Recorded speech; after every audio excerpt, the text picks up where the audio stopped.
Okay. Hello, everybody. Welcome to our live lecture. Inulit ko yung live stream because earlier, nagkaroon ako ng technical difficulties. No? So, nag-end broadcast ako. And then, ito na yung bagong live stream. So, hopefully, everything will work well. No? Alright? And thank you to those who are joining us live. Okay. I'm trying out live streaming as another way for me to reach my audience aside dun sa mga pre-recorded lectures ko in this channel. Okay? And I decided no to start live streaming, no. I-try ko lang siya today. Then maybe in 2023 I can do more live streaming, okay, to as another way no of reaching out psych students na and even professionals out there na sumusuporta sa channel natin. Okay? Sige, for our first live stream today, I'm going to cover assumptions in psychological testing, one of the most frequently requested na topics na i-cover ko, one of the most important topics sa psych assessment, one of my personal favorites as well. All right? So, let's get started. No? Hopefully, maging successful yung first live stream natin para magtuloy-tuloy na until next year, yung pag-live stream. Alright? Sige, let us begin. So, what will this topic cover? No?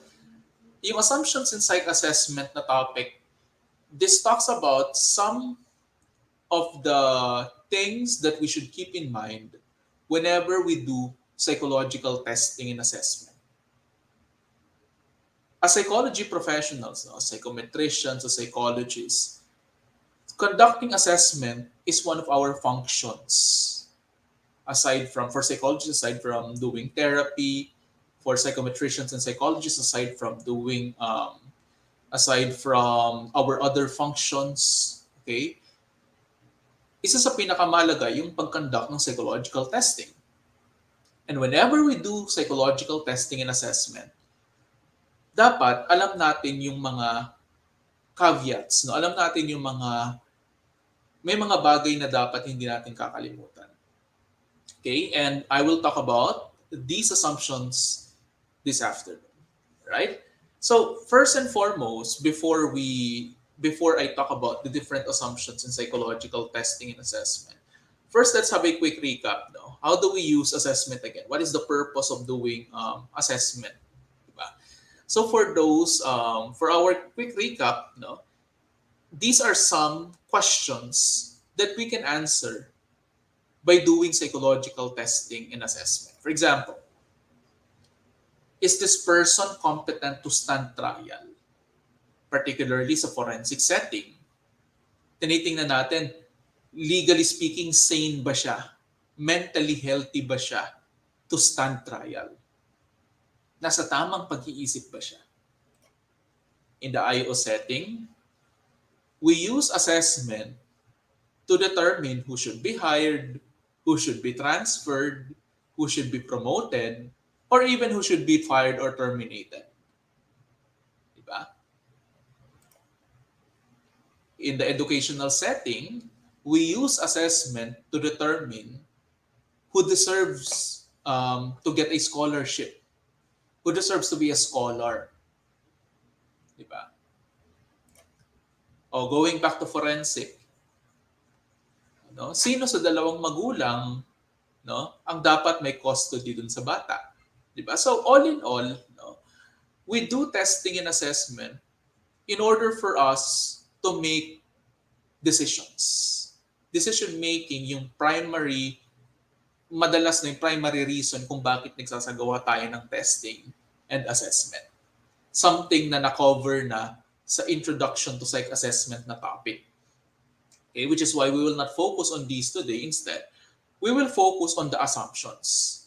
So, with this being said, no, knowing that we use assessment to make decisions, crucial decisions, dapat alam natin yung mga strengths and limitations of testing and assessment. Okay? Sige, let's now talk about the 7 assumptions in psychological assessment, starting with assumption number 1. Our first assumption in psych testing is that psychological traits and states exist. Ano ba yung difference nila? Di ba? Yan yung dapat natin, minsan tinatanong yan, minsan nako-cover yan sa licensure exam. No? Ano ba yung pinagkaiba ng, and minsan nako-cover din yan sa abnormal psychology. Okay? And we also talk about traits and theories of personality. Okay? So, anong pinagkaiba ng traits sa states? No? But before that, no, what is the meaning of psychological traits and states exist? It means that as psychology students, as psychology practitioners, we believe that totoo itong mga psychological traits and states na ito even though hindi natin sila nakikita, even though they are not directly observable. Okay? Halimbawa, as psychology professionals, as psychology practitioners, we believe na totoo yung intelligence, na nag-exist talaga yung intelligence, hindi lang siya concept lang, alright? But instead, totoo siya nag-exist, okay? And one person can be described as intelligent, one person can be described as more intelligent than another person, and the same goes for other constructs out there like extroversion, consensuousness, and so on, no? Pero sige, babalikan natin yung point na yan na for now, let me differentiate psychological traits and states. No? So when we say psychological trait, it's an enduring characteristic, right? A distinguishable, enduring way in which one individual varies from another. So for example, sa theories of personality, nandyan yung Big Five, yung ocean na tinatawag. Openness, consensuousness, extroversion, agreeableness, and then neuroticism. Alright?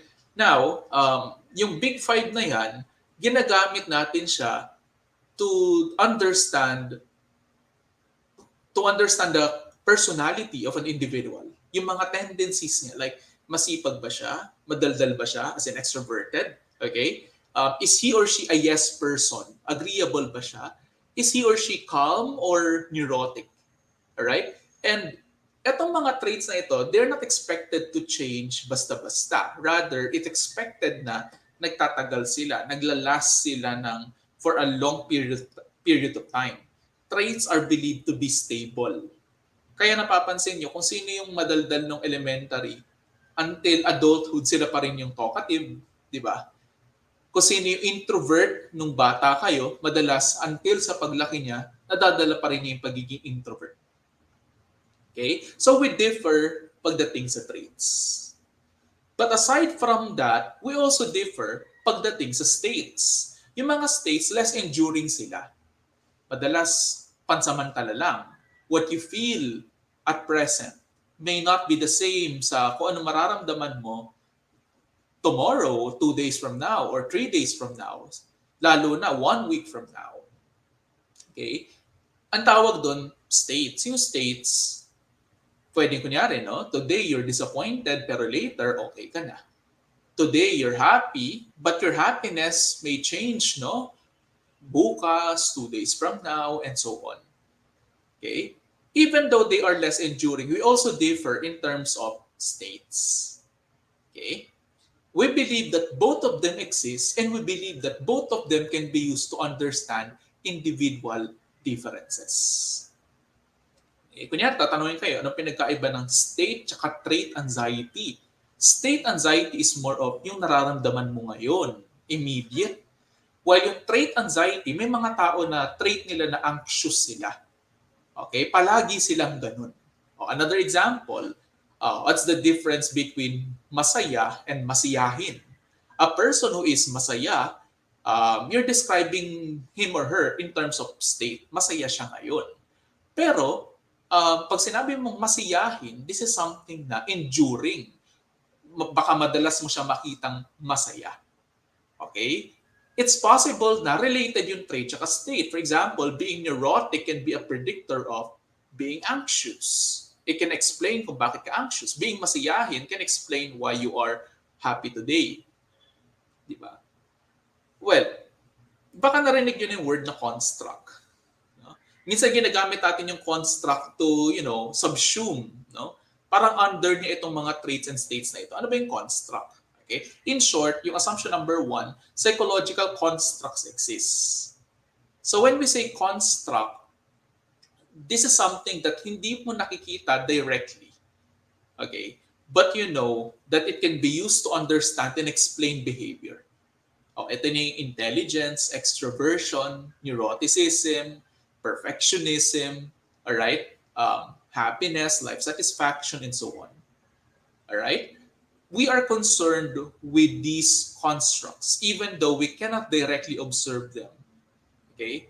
Alam natin that they exist. As psychology majors, as psychology students, alam natin na totoo itong mga constructs na ito, hindi ito gawa-gawa lang. Totoo yung depression, totoo yung anxiety, totoo yung happiness, totoo yung intelligence. Alright? And they can be used in understanding individual differences. Now, if people will question, ano yung patunay natin that these constructs exist? Ang sagot doon is that yung behavior. Okay? The fact that we differ in terms of behavior, merong mas madaldal, merong mas tahimik, merong mas masipag, is the fact that these constructs exist. Okay? Yung behavior, yung patunay na totoo yung mga constant. Okay?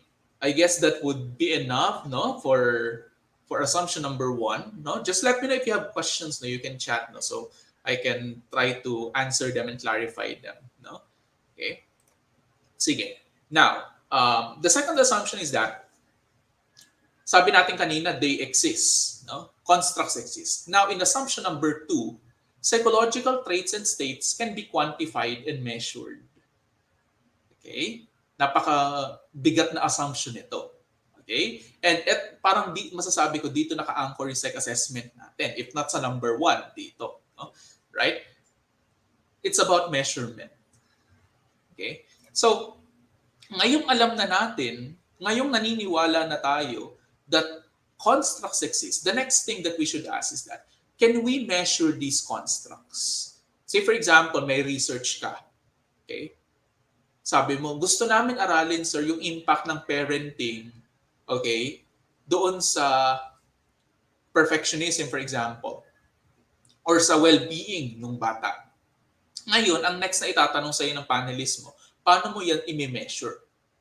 Di ba yung happiness, sabihin sa'yo ng panelist mo, di ba hindi naman nakikita yan? Paano mo yan i-measure? So, dito na papasok si assumption number 2. Okay? Let us ask ourselves, how can we measure these constructs such as happiness, self-esteem, social anxiety, hope, and so on? Okay? Ang sagot dyan, gumagamit tayo ng mga tools. Gumagamit tayo ng mga tests. Gumagamit tayo ng interviews. Gumagamit tayo ng mga measuring devices. Okay? Yung mga psychological tests. The reason why gumagawa tayo ng psychological tests is because we want to measure a construct. Right? Say for example, noong 2020, the construct of Zoom fatigue emerged. A lot of people are reporting that they're feeling what we call Zoom fatigue. Okay? Now the question is, how can we scientifically study Zoom fatigue? Which is why yung mga scholars gumawa sila ng test that can measure Zoom fatigue. Okay? So in order for us to scientifically study a construct, it needs to be measurable. It should be measured. It should be quantified.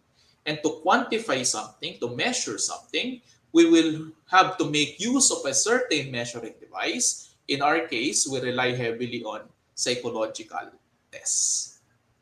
Okay? Kaya tayo may subject na psychological testing and assessment. Alright? So, for every construct out there, no, personal na pananaw ko, no, for every construct out there, dapat meron kang tests that can measure that construct if you want to study that construct. Okay? Sige. Now, speaking of tests, now let's go to assumption number 3. This is my personal favorite assumption. Okay? Test-related behavior predicts non-test-related behavior. Okay? Anong ibig sabihin yan? Diba? Kanina sabi natin, we make use of psychological assessment to make decisions. Okay? aid sila, tinutulungan tayo ng mga procedures natin sa psych assessment to make decisions. Kunyari, para malaman mo kung sino ba dapat yung may custody sa bata. Okay, yung nanay ba o yung tatay, magsasagawa ka ng psychological assessment. Okay? Now, bakit tayo nag-assessment? Okay? Because we believe that kung sino ka, according dun sa test, okay, it reveals something about you outside the testing room. Okay? Kung sino ka inside the testing room says something about you outside the testing room. Bakit tayo may board exam? Bakit tayo merong entrance exam? It's because kung ano yung performance mo dun sa test will say something about who you will be in the future, will say something about your behavior outside this testing room, and it will help us make meaningful predictions. This is my personal favorite. Kaya nga kunyari sa hiring, no, sa hiring, no, sa industrial setting, kapag dun pa lang sa selection nag-i-struggle na yung aplikante, may rason ka kung ba't hindi mo siya i-hire. Kasi sabihin mo dito pa nga lang nahihirapan na paano pa kaya sa actual. Di ba? So, our goal here, no, the objective of the test is to provide some indication of other aspects of the examinee's behavior. Okay, pinapakilala sa atin nung test kung sino yung examinee outside this testing room. Say for example, if nag-take ka ng NEO-PI-R and then it turned out na ikaw yung klase ng tao na neurotic, then we can say that outside the testing room, you are the kind of person na mabilis mag-panic. Okay? Kung nag-take ka ng psychological test and then it says there that mataas yung reasoning ability mo, mataas yung IQ mo, then outside this testing room, it tells us that you're the kind of person na magaling mag-reason. You're the kind of person na smart. You're the kind of person na merong critical thinking and so on. Okay? Ideally, the task in the test should mimic the actual behaviors that the test is attempting to understand. Dapat daw, in order for this assumption para magkatotoo siya, dapat yung pinapagawa dun sa test, tsaka yung gagawin niya sa tunay na buhay, nagtutugma. O for example, kapag nag-a-apply ka sa trabaho, yung pinapagawa dun sa application, yung pinapagawa dun sa mga exercises, dapat katulad niya yung mga gagawin mo kapag nagtatrabaho ka na. Okay? So for example, kunyari, no? 'Di ba, sa teacher, kung sa demo teaching magaling ka, it's possible na magaling ka when you become a teacher na talaga kapag hinar ka na nila. So the same applies for tests. Okay? Kunyari, sa mga intelligence tests, okay, in order for it to meaningfully predict, to accurately predict, okay, your behavior outside the testing room, okay, dapat kamukha niya, dapat katugma niya yung behavior na gusto nating sukatin or i-predict in real life. Okay, for example, if you want to measure an individual's mathematical ability, di dapat yung test na gagamitin mo, kaya ring sumukat ng mathematical abilities na target mo. Okay? Ayan. Right. Other than that, no, the results of the test can be used to make predictions about the future. Okay? So as mentioned earlier, no, which is why malaki yung role ng mga tests, for example, in the HR setting, in the educational setting, because they will tell us, no, if in the future this person will perform well. Matatapos ba niya yung course na tinitake niya, for example? Okay? Magiging magaling ba siyang performer kapag hired na siya? And so on. Or in some cases, in forensic, no, sa korte, no, sa mga cases, sa mga hearing, di ba? Minsan nangangailangan din ng psychologists. In those cases, instead of predicting behavior, the role of the test is even to post-dict behavior. When we say post-dict, nangyari na, pero in order for you to verify, gumagamit ka ng psychological tests. Okay? So say for example, no, how will you make sure that this individual is really mentally incapable. Di ba isa yan sa mga grounds for annulment.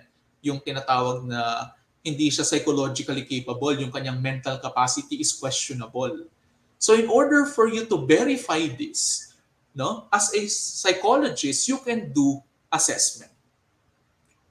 Okay? Or sa mga kunyari, no, insanity plea, you are reasoning out that during the time of the crime, the accused individual, no, is not in the right frame of mind.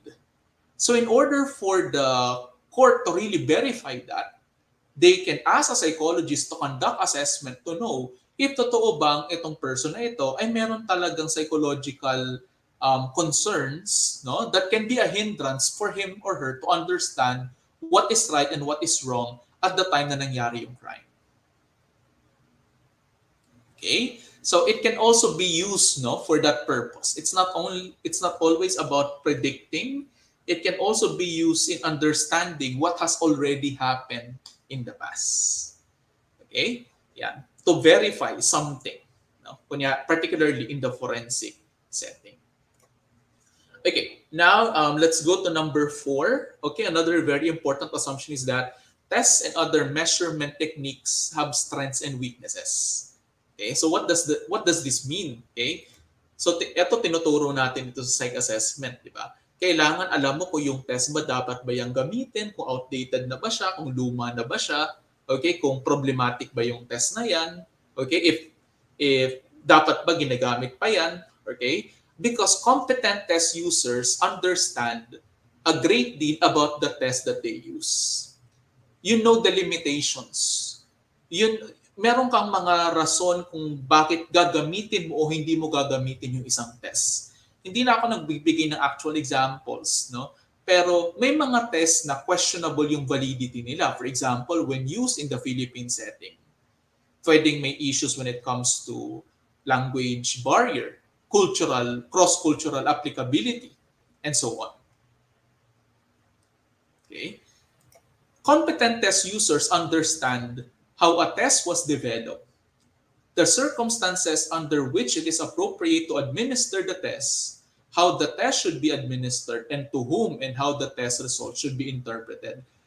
Okay, ito yung mga bagay na tinuturo in psych assessment. Okay, in order for us to be more accurate, no, in our decisions, in our evaluations. Okay? Kung gagamit ka ng test, you have to ask yourself, if your client is a child, okay, ginawa ba yan para sa bata or is this for adult use? If your client is not proficient with English, pwede mo bang gamitin yung test na yan? The circumstances under which it is appropriate to administer the test. Ginagamit mo ba yung test na yan? Tama ba yung paggagamit mo? O baka nami-misuse mo yung test? Okay? Baka naman, it is not appropriate, say for example, sa IO setting, baka naman hindi siya appropriate sa clinical setting. Okay? Baka hindi siya ginagamit to diagnose, pero ginamit mo siya to diagnose. Baka hindi siya dapat gamitin as an entrance exam, pero ginamit mo siya as an entrance exam. Okay? Next, how the test should be administered. No? What if you administered it by group, but the test is supposed to be administered one by one or individually? Okay? So we should understand these, no? We should understand itong mga bagay na ito as psychology practitioners and as psychology students. Okay? Tests have strengths and weaknesses. May mga pagkakataon na dapat mo siyang gamitin, may mga pagkakataon na hindi mo siya dapat gamitin. Okay? Competent test users know the tools that they are using. This may be an exaggerated example, pero for example, you cannot use a pregnancy test to understand an individual's personality. You cannot use an intelligence test to understand or to measure a person's anxiety. Because that's not the purpose of the test. That is an intelligence test. Okay? So ito rin yung assumption, okay, na kung ito rin yung assumption na sinusunod natin, kapag gumagamit tayo ng iba't ibang iba't ibang tools in psychological assessment. 'Di ba? When you conduct assessment, hindi ka lang naman gumagamit ng test, gumagamit ka rin, say for example, ng interview, gumagamit ka rin ng observation, you also rely on case history, okay? You also look into other sources of information, and that is because tests and other measurement techniques have strengths and weaknesses. Okay? So to control, okay, to take into account these weaknesses, we make use of several tools in assessment, believing that sasaluhin nila yung isa't isa. Kung may mga bagay na hindi mo makukuha using the test, baka makuha mo siya using the interview. Kung may mga bagay kang hindi na measure using the interview, baka makuha mo using observation. Right? So that is the reason why we use, okay, different tools in doing assessment. We do not only rely on tests alone. Okay, because tests and other measurement techniques have strengths and weaknesses. They have limitations. And to take into account these limitations, to control for these weaknesses, gumagamit tayo ng iba't ibang tools when we conduct assessment. Okay? Another assumption is that various sources of error are part of the assessment process. Related siya doon sa previous one. Kakasabi lang natin kanina, no? When you do assessment, no, there are different sources of, ang mga tools may mga strengths and weaknesses sila. Ngayon, one of these weaknesses is yung error. Okay? May mga, error will always be there. Isa na siya sa mga limitations when you do assessment. Now, error will always be there. And when we say error, okay, it refers to a long-standing assumption that factors other than what a test attempts to measure will influence the performance of the individual dun sa test na tinitake niya. Okay. See, for example, hindi na natin maitatanggi, no? Hindi na natin, we can no longer say na hindi ito totoo, no? For example, whenever nag-e-exam, marami mga factors, no? Like exam anxiety, all right? Or if the test taker is not feeling well, okay? Pwedeng may error din dun sa questionnaire. For example, what if iba yung coverage nung test dun sa inaral ng mga students. So kunyari pina-review mo chapter 1 to 5 pero yung laman ng test chapter 6 to 10, di ba? Yan. So and also mga other extraneous factors, no, like yung kunyari kung bagong kain ba yung respondent, no, if not feeling well ba siya, test anxiety, okay? And so on. Yan. So for example, no, an intelligence test score could be subject to debate concerning the degree to which the obtained score truly reflects the person's intelligence. So say for example, di ba, minsan kapag mababa ka sa quiz na papatanong ka, eto ba talaga yung ability ko? Parang hindi naman ako naniniwala. So similar questions can be raised in psychological testing. Yun bang score mo in a psychological test? Is it an accurate reflection kung sino ka talaga? Say for example, if sa isang psychological test, it will turn out that your mathematical ability is low, so totoo bang mababa yung mathematical ability mo? Or is it simply because of error? Kung bumagsak ka sa quiz, is it because you don't possess the ability? Is it because hindi ka nag-aral? Or is it because of error? Okay? Yung error, kalaban na yan ng mga tests. Error will always be there. Error is not something that we can remove. Error will always be a part of assessment. But what we do in assessment is to control for error. As much as possible, we minimize error. Hindi na natin matatanggal yung error. But instead, ang gagawin natin, we will do our best to control for error. We will do our best to minimize error. And to minimize error, we make use of tests that are reliable and valid. Okay? So ayan, no? I always say this to my students, no? Error will always be a part of assessment. It is not something na matatanggal kasi nandiyan na siya talaga eh. Pero at least we will do our best to control for error. For example, kaya nga kapag exam, dapat same yung procedures, dapat tahimik, okay? Other examples of error, kunyari online exam, tapos putol-putol yung internet. Okay? So, error siya na we should try our best to control this error or to minimize this error. Ayan. So, there are many potential sources of error. Okay? Like if your test taker has a flu at the time na nagtitake siya ng test.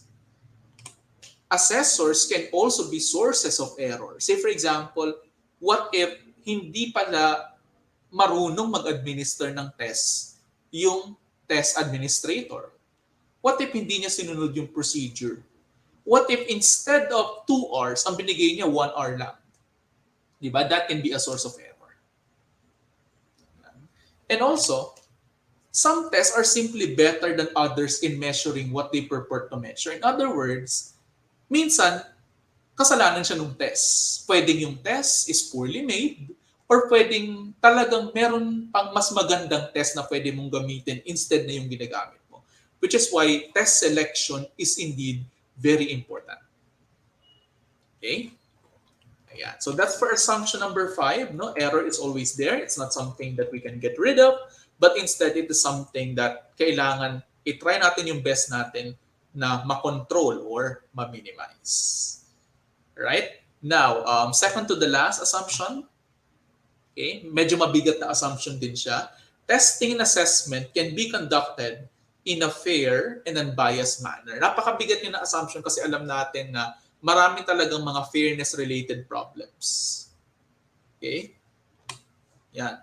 So one source of fairness-related problems is the test user who attempts to use a particular test with people whose background and experience are different from the background and experience of people for whom the test was intended. In other words, best example would be, madalas in doing assessment, gumagamit tayo ng mga test na hiniram lang natin from the West. Mga American-made tests. Tapos ginagamit natin in the Philippine setting.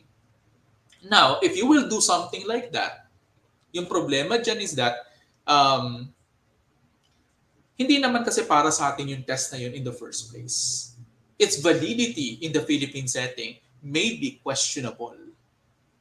Isa siya sa mga sources of fairness-related problem.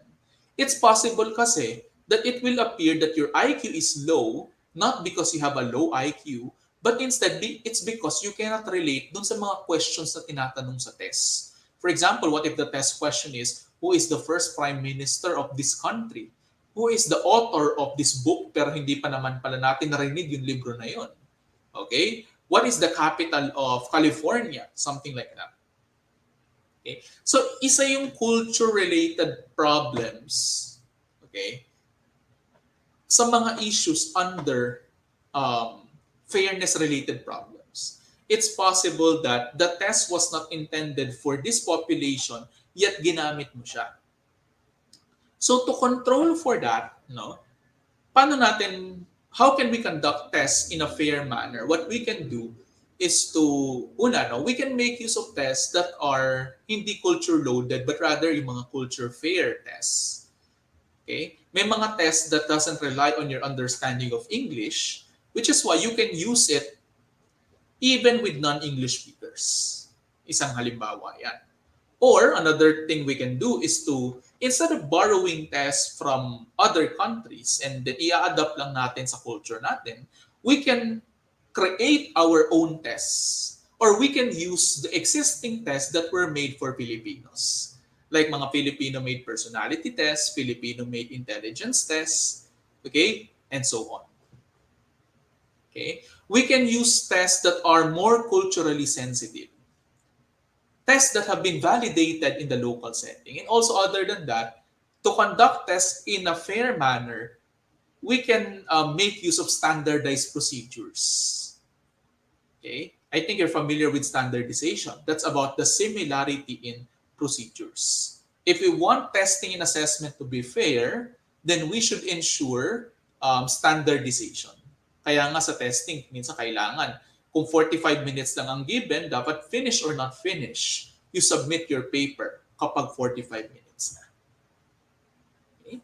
And last assumption is that testing and assessment benefit society. Okay? So we are doing all of this. No? We do assessment, we do testing because we know that what we are doing is beneficial. What we are doing is helpful. Okay? In a world without tests, okay, here are some examples. Ito yung mga pwede mangyari in a world without tests. Someone can get hired not because they possess the ability, but because may kakilala sila. Because may kamag-anak sila. And we don't want that to happen. Kaya nga nagsasagawa tayo ng assessment in the HR setting. We want people to be hired based on their ability, not based on their physical appearance, not based kung sino yung kakilala nila, and so on. Okay?